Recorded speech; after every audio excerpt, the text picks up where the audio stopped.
So these are the pose rotations, and honestly, I don't remember doing any of these.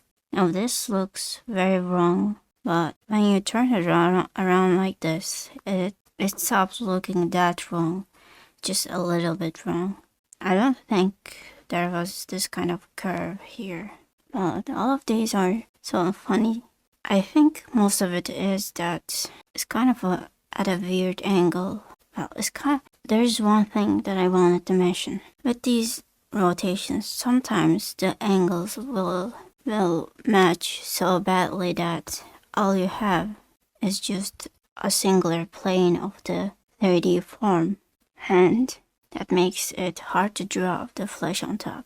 Now, I don't have any examples with these for that, but before I used to just struggle with that, but now I just change up the angles a little bit to avoid having only one side of the object facing the camera, because it's kind of annoying to deal with, and in the end, while drawing the flesh, it's hard to keep it not flat when only one plane is facing the camera. Also, these are pretty bad, but I think it's because of the pose, so I can't say much. Then I worked on a pose for the exercise that I had left from the day before, and I think what I need to start doing is, when brainstorming the poses, when drawing the final pose, I should draw it from the side view too, just to make sure that I understand the pose fully, since the pose is something I make up at the moment. There's not the trust that comes with using a reference, and I can't just look at this until I figure it out, because I don't know if it's correct enough. So I think doing a side view too should help with that. Then I rotated it, and I think this turned out nice. This might have turned out nice, but the arm is too bad. This is kind of nice. This is bad. And this I thought will turn out nice, but the torso is kind of weird. But I was really happy with this, and I also like the box version that I did. So I'm fine with the rotations turning out bad, because the initial one was good. So the logic is that if I worked on these more, they will turn out good too. So there isn't much to get sad about. But it looks like I drew very few stuff this day, and that is actually, for the first time, is not the correct thing. Because usually, if it looks like I drew very few stuff, it's because I drew very few stuff. But I actually finished the walking animation, and this is not the finished version. Let me see. This is the finished version. But I'm going to go back to that one too. So first I added the colors, the flat colors, and it didn't take as long as I thought it would. So I thought that I would try out the shadows, and the kind of shadows I do for this character, they're not exactly shadows.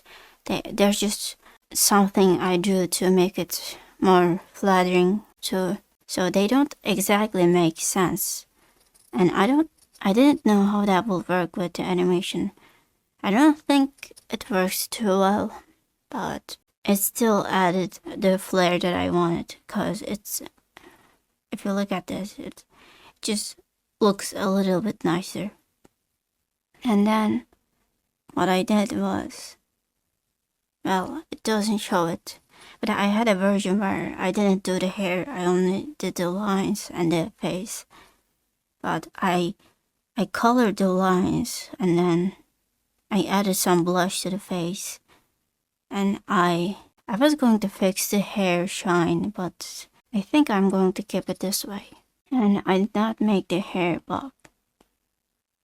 Oh, when I finished this, I realized that I thought that the torso was longer even at the start, but I didn't.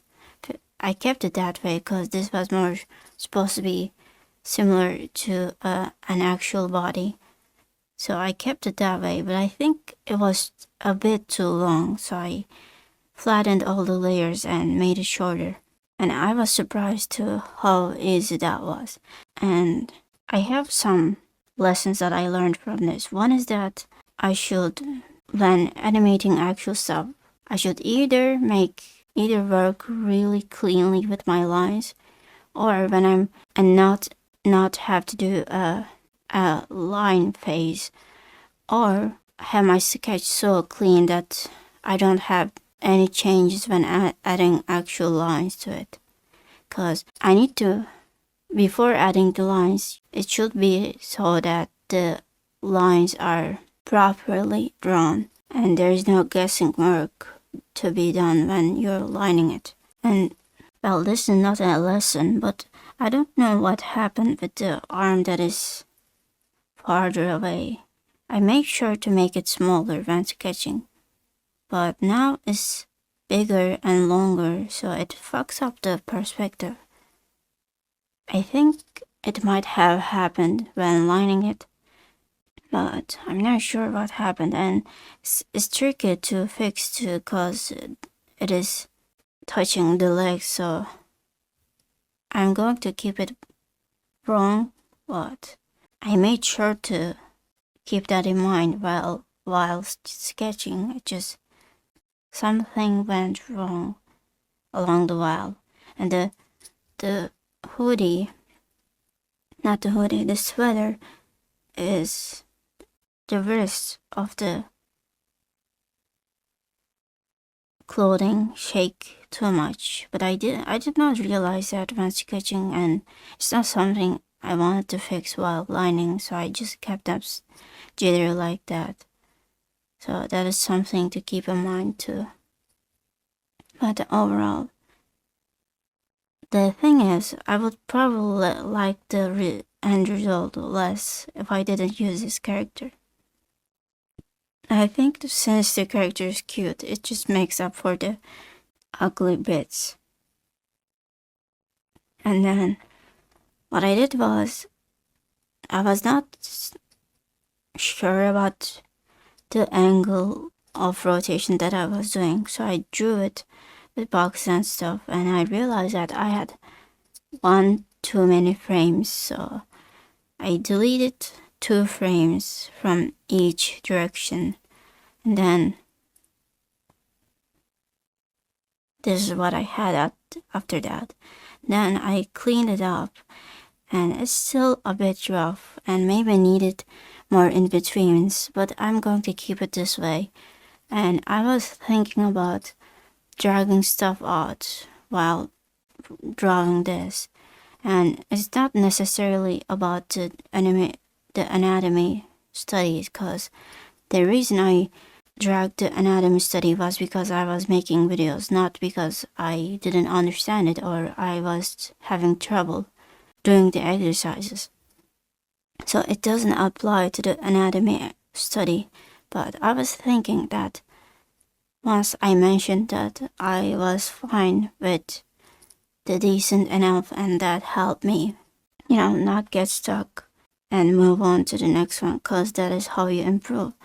But I think I need to do it even more and start being satisfied with done enough instead of decent enough.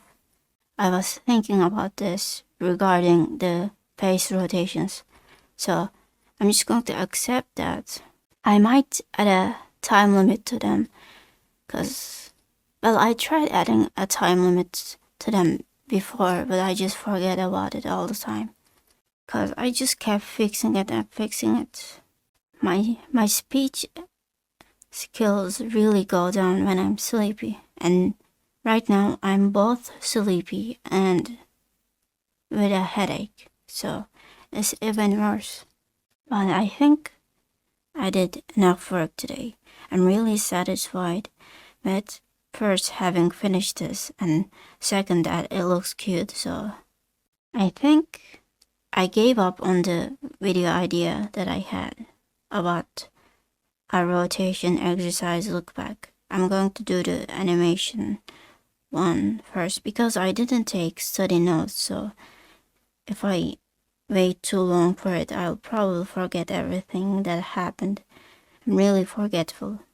So I'm really excited to draw the thumbnail. I stopped letting myself draw the thumbnails whenever I got the idea, because I drew at least 2 thumbnails that for videos that I didn't end up doing, because I was really interested in the thumbnail idea that I had, but not so much for the video idea.